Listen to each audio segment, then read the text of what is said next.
Nifty weekly expiry पर बाजार में दबाव। सेंसेक्स निफ्टी गिरावट के साथ बंद। Mid cap small cap index दिन के निचले स्तर पर बंद। निफ्टी बैंक ऊपरी स्तर से फिसला। रियलिटी ऑटो मेटल शेयर्स में गिरावट। आईटी तेल गैस शेयर्स पर दबाव। गोल्ड ने फिर छुई नई ऊंचाई। एमसीएक्स पर 86,800 के पार निकला सोना। Safe haven buying. कमजोर डॉलर और मार्केट में अनिश्चितता के कारण गोल्ड की खरीद बढ़ी। दुनिया में छिड़े टैरिफ वॉर के बीच आज वाणिज्य मंत्रालय में अहम बैठक। टैरिफ वॉर की चुनौतियों से निपटने को लेकर बनेगी रणनीति। 1 महीने के भीतर एक्सपोर्ट इंसेंटिव स्कीमों का ऐलान संभव। तमिलनाडु में रुपए के चिन्ह को हटाने पर बवाल। डीएमके सरकार ने बजट से पहले आधिकारिक रुपए के चिन्ह को हटाया। इसकी जगह तमिल लिपि का इस्तेमाल। बीजेपी ने डीएमके सरकार पर हमला बोला।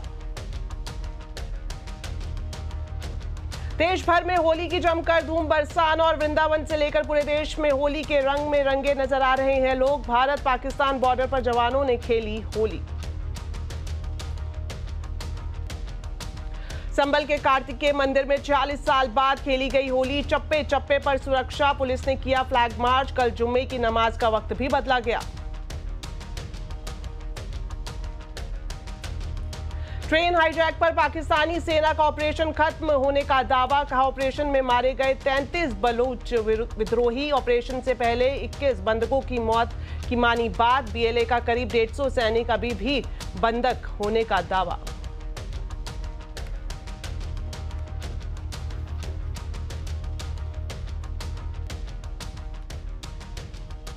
तो खबरों की शुरुआत करें उससे पहले सीएनबीसी आवाज के सभी दर्शकों को होली की ढेरों शुभकामनाएं। देश भर में आज होली की धूम है और हर जगह लोग होली के रंग में ही नजर आ रहे हैं।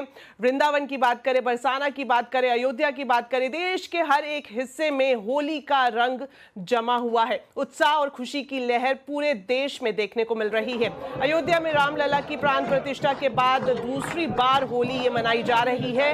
इधर राजस्थान के जैसलमेर भारत पाकिस्तान बॉर्डर पर जवानों ने होली खेली। साथ ही जैसलमेर के लक्ष्मीनाथ मंदिर में भी होली का जबरदस्त माहौल दिखा। यूपी के संभल में इस बार ये होली यादगार है क्योंकि संभल के कार्तिकेय मंदिर में 40 साल बाद होली खेली गई है। उत्तराखंड के सीएम पुष्कर धामी ने भी देहरादून में होली खेली। इस वक्त हम आपको देश के अलग अलग हिस्सों की तस्वीरें दिखा रहे हैं और वृंदावन से आई तस्वीरें आप अपनी टीवी स्क्रीन पर इस वक्त देख सकते हैं जहां गुलाल वाली होली खेली गई। अलीगढ़ मुस्लिम यूनिवर्सिटी में भी होली का जश्न जबरदस्त अंदाज में मनाया गया। तो देश भर में होली की धूम है। मथुरा से लेकर वृंदावन, अयोध्या, जैसलमेर, संभल, उत्तर प्रदेश, देहरादून, लखनऊ, हर जगह की तस्वीरें इस वक्त आप देख रहे हैं अपने टीवी स्क्रीन पर कि किस तरह से होली के रंग में हर कोई रंगा हुआ है। तो चलिए अब आपको दिखाते हैं ब्रिज की होली जो कि पूरी दुनिया में मशहूर है और यहाँ अभी से ही कलाकारों की होली नृत्य और उत्सव शुरू हो गया है। आपको होली का असली आनंद लेना हो तो आपको ब्रज आना होगा और देखिए यहाँ सब एक दूसरे के साथ होली खेल रहे हैं और ये सभी कलाकार हैं लेकिन ब्रज के ही कलाकार हैं। जरा इनसे बात करते हैं। ब्रज से ही है आप लोग? ब्रज से ही है हम। आप तो ब्रज से ही है महाराज। और कहाँ से आएंगे? हमारा जन्म स्थान भी ब्रज ही है। हमें सौभाग्य, हम ठाकुर जी बन रहे हैं और बहुत अच्छा लग रहा है। बहुत जगह तो होली होवे, अपने यहाँ होवे हो रहा। ये तुम्हारी राधा रानी है। नेक हमें ये बता दे कि कैसे एक दूसरे को चिढ़ाते हो? हम तो होली में ही मौका मिलता है चिढ़ाने का। एक दूसरे के गालों पे रंग लगाते हैं। ब्रज में कुछ बोल के दिखा दो। और मैं इनको लट मारती हूँ। लट मारती हो? अच्छा, ये खा लेंगे लट? खा लेंगे होली में तो खा लेते हैं सब चीज। जरा सा कुछ एक बार चिढ़ा के दिखा दो ब्रज में। गौरी बरसाने ते आई है होली खेल में तो ऐसा रंग दूंगो, ऐसे ऐसे रंग में रंग दूंगो, सतरंगी बना दूंगो। गाना तुम्हारी दाल ना करने वाली यहाँ पे तो लड्डू खाने पड़ेंगे। जय श्री राधे। देखिए तो ये सभी यहाँ पर होली के रंग में रंगे हुए हैं। न केवल ये बल्कि अगर आप पीछे मुड़ के भी देखेंगे तो सब एक दूसरे के साथ रंग गुलाल लगाकर होली भी खेल रहे हैं और विशेष तौर पर फूलों की होली सबसे खूबसूरत अगर कुछ है तो वो है फूलों की होली जो सभी एक दूसरे के साथ खेल रहे हैं, जो आपको कहीं और देखने को नहीं मिलेगी सिवाय। चलिए अब आपको लेकर चलते हैं बरसाने, जहां पर होली की धूम देखते ही बनती है। खासतौर पर अगर बरसाने की गलियों की बात करें तो यहां पर लोग जमकर होली का उत्सव मना रहे हैं। ये वो रंग उड़ाए जा रहे हैं, गुलाल उड़ाया जा रहा है। यहाँ लाडली जू के महल में होली का उत्सव शुरू हो गया है, जिसमें हर कोई शिरकत करना चाहता है, दूर दूर से आता है और यहाँ पहुंचकर सिर्फ एक ही नाम है, वो है राधा रानी का नाम। आज यहाँ सब आए हैं और कल यहाँ ना होकर सब होंगे नंदगांव में। नंदगांव में इस कदर आप भीड़ देखेंगे और वहाँ की होली तो टेसुओं से खेली जाती है, टेसू के फूल होते हैं और आप इस भीड़ में देखिए आपको हर कोई दिखाई देगा, हर किसी वर्ग के लोग दिखाई देंगे। यही छठा है, यही उमंग है जो आप सिर्फ और सिर्फ बरसाने में देखेंगे। आप और हम इंतजार कर रहे हैं कि 14 तारीख आए, हम तब होली खेलेंगे, लेकिन यहाँ 14 तारीख का इंतजार नहीं, यहाँ तो बसंत पंचमी से ही होली शुरू हो जाती है और अगले कुछ दिनों तक इसी तरीके से होली चलती रहती है और अब तो होली और ज्यादा नजदीक है और इसीलिए ऐसी छटा यहाँ देखने को मिल रही है। बहुत खूबसूरत तस्वीर होती है। अगर आप ब्रज क्षेत्र की बात करेंगे, बहुत बड़ा प्रांगण होता है, ये बरसाना है, इससे थोड़ी दूर पर नंदगांव है, फिर थोड़ी दूर पर गोवर्धन है, फिर वृंदावन है, जहाँ से यहाँ से ही फिर वृंदावन में बांके बिहारी मंदिर में फूलों की होली खेली जाती है।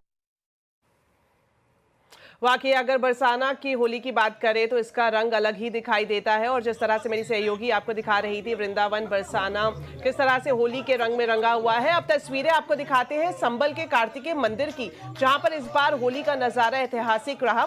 ऐसा इसलिए क्योंकि 46 साल बाद मंदिर में रंगों की बरसात हुई और भक्तों ने धूमधाम से होली का त्योहार मनाया।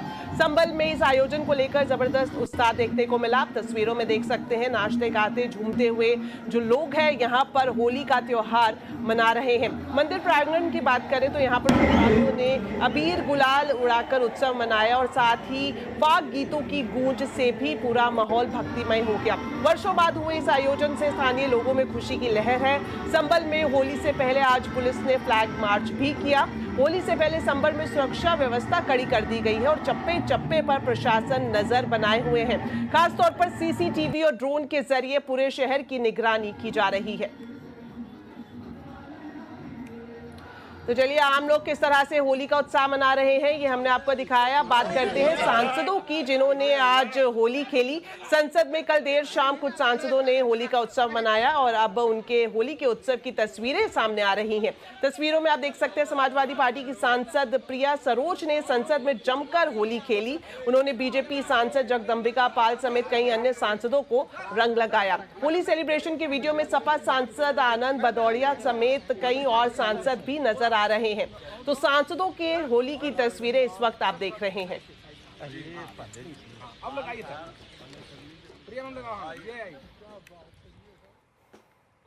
तो चलिए होली की धूम के बाद अब एक नजर डाल लेते हैं शेयर बाजार पर। आज काफी प्रेशर दिखाई दिया शेयर बाजार में, क्या कुछ रहा मूड माहौल अब आपको आंकड़ों के जरिए बताते हैं। सेंसेक्स निफ्टी गिरावट के साथ बंद हुए। निफ्टी 73 पॉइंट गिरा तो वहीं सेंसेक्स 201 पॉइंट फिसल कर बंद हुआ। Mid cap small cap index दिन के निचले स्तर पर बंद हुए। वहीं निफ्टी बैंक की बात करें तो ये भी ऊपरी स्तर से फिसल कर बंद हुआ। डिटेल्स के साथ अब जुड़ गई है मेरी सहयोगी कंचन नौटियाल। तो कंचन, आज कैसा रहा बाजार का मूड और कहां सबसे ज्यादा गिरावट और कहां तेजी दिखाई दी? तो डेफिनेटली हफ्ते के आखिरी कारोबारी दिन भी हमें बाजार के अंदर एक रेंज बाउंड मोमेंटम ही आता हुआ दिखाई दिया है। काफी सारे सेक्टर्स ऐसे हैं जिस पे जो बियर्स का जोश है वो काफी हावी रहा है। अब बात कर लेते हैं कि स्टॉक स्पेसिफिक एक्शन किस तरीके का रहा है। निफ्टी के बढ़ने वाले शेयर की बात करी जाए तो बीएल आज खबरों में भी बना हुआ था ऑर्डर्स को लेके, जिसके बाद 1.5% की तेजी यहाँ पे देखने को मिली है। एसबीआई 1%, सिप्ला में 1% और आईसीआईसीआई बैंक भी करीबन 0.25% की बढ़त के साथ आज बंद हुआ है। लूजिंग पॉकेट की बात करी जाए तो श्रीराम फाइनेंस में 3%, हीरो मोटोकॉर्प 2.5%, टाटा मोटर्स 2% और एचडीएफसी लाइफ में भी करीबन 2% का हमें प्रेशर आता हुआ दिखाई दिया है। टोटल ऑटो स्टैक की आप बात करेंगे या तो वहां पे हमें प्रेशर आता हुआ दिखाई दिया। बैंकिंग जो शेयर्स हैं उसमें आज तेजी रही है। अगर मिड कैप के बढ़ने वाले शेयर की बात करी जाए तो एमआरपीएल में करीबन 6.25%, सोलर इंडस्ट्री 3.5%, मैसगॉन में 3% और ऑयल इंडिया आज करीब 0.3% की बढ़त के साथ बंद हुए। बाकी की जो ओएमसीज भी है वहां पे भी एक अच्छा खासा मोमेंटम देखने को मिला है पूरे ही ट्रेडिंग सेशन में। लूजिंग पॉकेट में पीबी फिनटेक 0.6%, भारत फॉर्ज में 5%, सोना बीएलडब्ल्यू प्रिसीजन में करीब 4% और वोल्टास आज 3% की कमजोरी के साथ बंद हुआ है। बाजार को भी हरा रंग लगने का इंतजार है, तो आज आवाज अड्डा में इसी पर होगी चर्चा। हरे रंग में मोहे रंग दे 7:57 पर जरूर देखिए।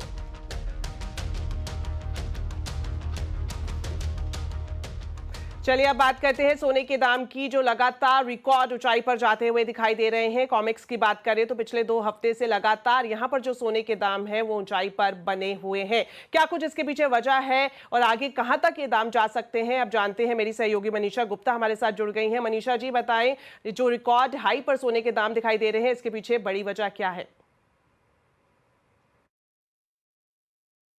ऑल टाइम हाइज हमने यहाँ पर भारतीय बाजारों में आज बनते हुए देखे हैं। होली का समय है और बाजार में ऐसा लगता है कि खरीदारी बहुत ज़्यादा शायद नहीं होगी। अंतर्राष्ट्रीय बाजारों में जैसे आपने कहा कि ऑल टाइम हाई से करीबन 15 से 20 डॉलर हम यहाँ पर दूर हैं, लेकिन भारतीय बाजारों में जो रुपए की गिरावट देखने को मिली और जो बाइंग इंटरेस्ट हमने बनता हुआ देखा प्रीमियम के तौर पर, उसकी वजह से सोने ने ऑल टाइम हाई छुआ है। आपको याद दिला दें कि ये एक और ऐसा साल है जब शुरुआत यहाँ पर काफ़ी बेहतरीन हुई है। सोना पिछले साल 28% की तेज़ी के साथ कारोबार कर रहा था और इस साल में अब तक हमने 11% की बढ़त फर्स्ट क्वार्टर खत्म होने से पहले ही यहां पर सोने में बनते हुए देखी है। काफी हद तक जो डॉलर इंडेक्स है वो 5 महीने के लोज पर कारोबार कर रहा है, जिसका सीधा फायदा हमने सोने में आता हुआ देखा। दूसरी बात यह है कि जो कॉमेक्स में नेट लॉन्ग पोजीशंस हैं वो ऑल टाइम हाइज के आसपास हैं, यानी कि काफी ज्यादा लोग यहां पर सोने में डाइवर्सिफाई कर रहे हैं। भारतीय बाजारों में अगर आप गोल्ड ETFs देखें, गोल्ड फ्लेक्सी फंड्स यहां पर देखें तो खरीदारी अच्छी खासी है, यानी कि इन्वेस्टमेंट के तौर पर यहां पर सोने में जोरदार बढ़त देखने को मिली है। इसके अलावा टैरिफ वॉर्स की चिंताएं जो हैं, वीक इकोनॉमिक डेटा हमने चाइना और US से आता हुआ देखा, उसका भी फायदा यहां पर सोने को मिला है। बाजार ऐसा मानता है कि नियर टर्म में ऑफ कोर्स थोड़ी सी वॉलेटिलिटी यहां पर आप सोने में बरकरार देख सकते हैं, लेकिन लॉन्गर टर्म के लिहाज से सोना अभी भी ऑन द पॉजिटिव साइड है। 3000 का आंकड़ा अभी भी लोग यहां पर रिआइटरेट कर रहे हैं और जहां तक इस साल के अंत तक की बात है 88,000 से लेकर 92,000 रुपीज पर 10 ग्राम जैसे टारगेट्स अब भी बरकरार हैं।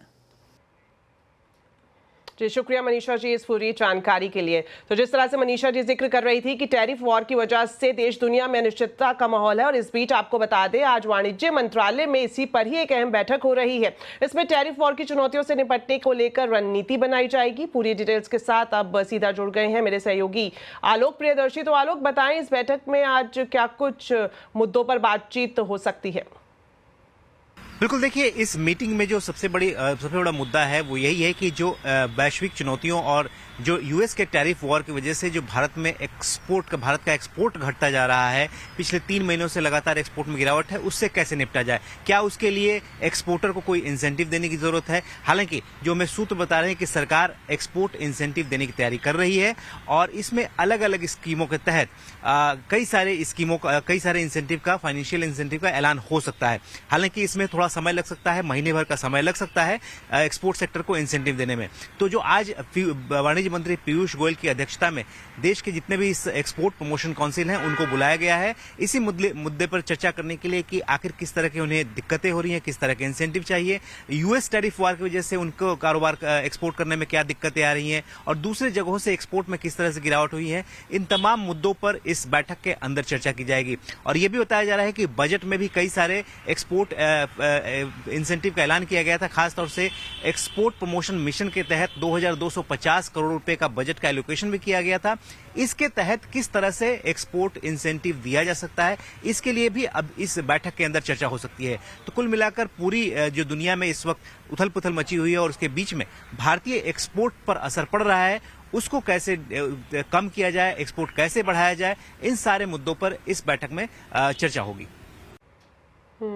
शुक्रिया आलोक इस पूरी जानकारी के लिए। आप इस बैठक पर नजर बनाए रखें, इसके आउटकम पर भी हम आपसे अपडेट लेंगे। चलिए बढ़ते आगे और आपको बता दें, दिल्ली NCR के लोगों के लिए नोएडा इंटरनेशनल एयरपोर्ट से फ्लाइट लेने के लिए अभी और इंतजार करना पड़ेगा। अभी ना तो टर्मिनल बिल्डिंग की छत का काम पूरा हुआ है और ना ही बैगेज बेल्ट का। सूत्रों से जो जानकारी मिल रही है उसके मुताबिक प्रोजेक्ट में देरी को लेकर उत्तर प्रदेश सरकार ने भी नोएडा इंटरनेशनल एयरपोर्ट लिमिटेड और टाटा प्रोजेक्ट्स को फटकार लगाई है। तो इस खबर पर डिटेल्स लेते हैं रोहन सिंह से। तो रोहन बताएं, क्या वजह है, क्यों देरी हो रही है इस पूरे काम में? जी, जो पहला टारगेट रखा गया था नोएडा इंटरनेशनल एयरपोर्ट के काम को कंप्लीट करने का, वो था अक्टूबर 2024। जो दूसरा डेडलाइन रखा गया वो है अप्रैल 2025। लेकिन अभी की जो स्थिति है उसमें अप्रैल तक भी इस काम को पूरा होना काफ़ी मुश्किल लग रहा है, क्योंकि अभी टर्मिनल बिल्डिंग का लगभग 70% काम नहीं हुआ है। अगर टर्मिनल बिल्डिंग की बात करें तो वहाँ पे छत का काम नहीं हुआ है, जो बैगेज बेल्ट्स हैं उनका काम नहीं हुआ है, इमिग्रेशन कस्टम के जो काउंटर्स हैं उनका काम नहीं हुआ है, जो कियोस्क हैं वो कई सारी चीज़ नहीं बनी है। तो टर्मिनल बिल्डिंग का काफ़ी सारा काम बचा हुआ है। हालांकि जो एयर साइड है, जहाँ पे रनवे की बात करें, वहाँ काफ़ी काम हो चुका है। लेकिन फिलहाल अभी की जो डेडलाइन है उसके मुताबिक अप्रैल तक ये काम होना काफ़ी मुश्किल है। पिछले सप्ताह एक बहुत ही महत्वपूर्ण बैठक हुई थी जिसकी अध्यक्षता खुद योगी आदित्यनाथ ने की थी, और उसमें टाटा प्रोजेक्ट जो इस पूरे प्रोजेक्ट को बना रही है उनका कहना था कि वो जून से पहले इस काम को पूरा नहीं कर पाएंगे। साथ ही जो नोएडा इंटरनेशनल एयरपोर्ट है, उन्होंने कहा कि एक बार काम पूरा हो जाता है उसके बाद उन्हें 4 से 8 सप्ताह और लगेंगे जो ऑपरेशंस को शुरू करने में, यानी कि किसी भी हाल में जून, जुलाई और कुछ संभावना ये भी है कि अगस्त तक भी ये खिंच सकती है जो इनॉग्रेशन है। हालांकि उत्तर प्रदेश सरकार ने एक फटकार भी लगाई है नोएडा इंटरनेशनल एयरपोर्ट को भी और साथ ही टाटा प्रोजेक्ट्स को भी कि वो इस काम को जल्दी से जल्दी पूरा करें। उसको इनॉग्रेशन करना चाहते हैं जल्द से जल्द इस काम को। लेकिन इस बात की एक संभावना है कि शुरुआत में कुछ डोमेस्टिक फ़्लाइट्स या फिर कुछ कार्गो फ़्लाइट्स ऑपरेशनल हो सकें, लेकिन जो फुल शेड्यूल हैं वो, अगर आप चाहते हैं कि जो पूरी सारे शेड्यूल की जो फ़्लाइट्स हैं वो उड़ान भर सकें, तो उसके लिए काफ़ी लंबा इंतज़ार करना पड़ सकता है। जून, जुलाई, अगस्त तक भी ये चीज़ें हो सकती हैं। अगले सप्ताह एक बैठक बुलाई गई है नोएडा इंटरनेशनल एयरपोर्ट की तरफ से, जहां वो स्टेटस रिपोर्ट जारी करेंगे कि उनका काम कितना हुआ है। तमाम स्टेक होल्डर्स को बुलाया गया है, लेकिन ये बात तय है कि किसी भी हाल में अप्रैल तक ये काम पूरा नहीं हो पाएगा और कम से कम 2-3 महीने का जो डिले है वो और होने जा रहा है इसमें। शुक्रिया रोहन इस पूरी जानकारी के लिए। तो चलिए, वक्त एक छोटे से ब्रेक का है, लेकिन खबरें अभी और भी हैं। आप देखते रहिए आवाज समाचार।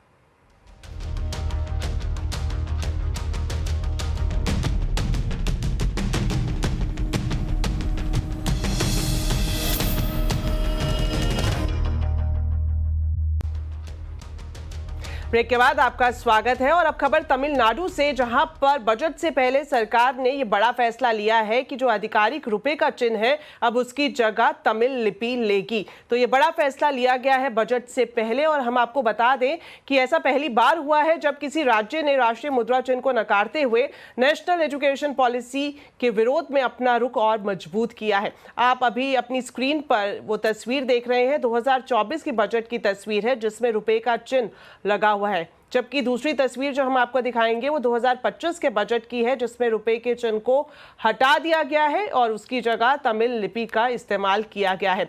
तमिलनाडु की डीएमके सरकार के फैसले को लेकर बीजेपी ने हमला बोला है। चलिए, अब आपको एक अपडेट दे देते हैं। पाकिस्तान में ट्रेन हाईजैक मामले में अलग अलग दावे सामने आ रहे हैं। पाकिस्तान सरकार ने 33 बीएलए लड़ाकों को मारने और सभी बंधकों को छुड़ाने का दावा किया है। वहीं बीएलए का दावा है कि इससे बिल्कुल अलग आता हुआ दिखाई दे रहा है। बीएलए ने पाकिस्तान सरकार के सभी दावों को खारिज कर दिया है और बीएलए का कहना है कि उसके कब्जे में अभी भी 150 से ज्यादा बंधक हैं। वहीं ट्रेन हाईजैक कांड से पाकिस्तान की जनता शहबाज सरकार पर काफी गुस्से में है। सोशल मीडिया पर एक पाकिस्तानी महिला का बयान भी वायरल हो रहा है जिसमें उसने कहा कि अभी तक वो फिल्मों में देखते थे कि ट्रेन हाईजैक होती है, प्लेन हाईजैक होते हैं, लेकिन अब यहाँ हमारे लोगों के साथ भी ये जुल्म हो रहा है। प्लान जो इलाका है ना उसके करीब जाके हमारे साथ ये हादसा पेश आ गया है। पहले हमारे शेल फेंके गए हैं ट्रेन के ऊपर, उसके बाद हम पे फिर फायरिंग की गई है। फायरिंग तकरीबन तीन घंटे चलती रही है। ठीक है, उसके बाद उन्होंने हमें निकाला है, अंदर ट्रेन से उतारा है। उनको बोला है कि अलग अलग हो जाओ, सराइकी, पंजाबी, बलोची, पठान, ये सब अलग अलग हो जाए। हमारी ये फ़ौज आज रात को आई थी, आज शाम तक उन्होंने क्लियर करके फिर उन्होंने हमारे सारा प्रोटोकॉल जो भी है उन्होंने हमारी खिदमत की है। यही बोलते रहे कि बाहर आ जाओ, जो बाहर नहीं आएगा हम उसको मार देंगे। तो जब अचानक वो मसला बना, भाई साहब बाहर आ गए तो सबके उन्होंने आईडी कार्ड चेक किए। कुछ पंजाबी थे, कुछ सिंधी, कोई बलोची, सबको अलग अलग बैठा दिया। तो फिर वो मतलब कभी फौज वालों को, मतलब जो फौजी हैं उनको निकाल के बाहर, उनको कभी मार दिया, कभी किसी को मार दिया, जिस पे दिल किया ना उस पर फायरिंग कर दी। तो चलिए फिलहाल इस बुलेटिन में मेरे साथ इतना ही। जाने से पहले एक बार फिर से हमारे सभी दर्शकों को होली की ढेर सारी शुभकामनाएं और आप खबरों पर अपडेट रहें, CNBC आवाज से जुड़े रहें हमारे सोशल मीडिया हैंडल्स के जरिए। नमस्कार।